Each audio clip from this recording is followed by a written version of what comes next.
So ಇದೆಲ್ಲದರ ಮಧ್ಯೆ ಒಂದು ರೀತಿ ಕುತೂಹಲ ಇರೋದೇನು ಅಂತಂದ್ರೆ ಈಸಿಯಾಗಿ ಭಾರತ ಗೆಲ್ಲುತ್ತಾ ಅಂತ.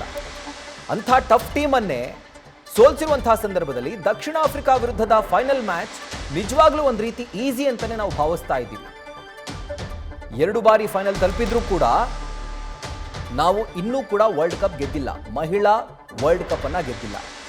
ಅಂದ್ರೆ ಈ ಒಂದು ಸಂದರ್ಭದಲ್ಲಿ ತವರ್ನಲ್ಲೇ ಆ ಪ್ರಶಸ್ತಿಯನ್ನ ಗೆದ್ದು ಮತ್ತೊಮ್ಮೆ ರೆಕಾರ್ಡ್ ಅನ್ನ ಮಾಡುತ್ತಾ ಆ ಇತಿಹಾಸವನ್ನ ಭಾರತೀಯ ವನಿತೆಯರ ತಂಡ ನಿರ್ಮಾಣ ಮಾಡುತ್ತಾ ಅನ್ನುವಂತಹ ಪ್ರಶ್ನೆ ಈಗ ಕಾಡ್ತಾ ಇದೆ.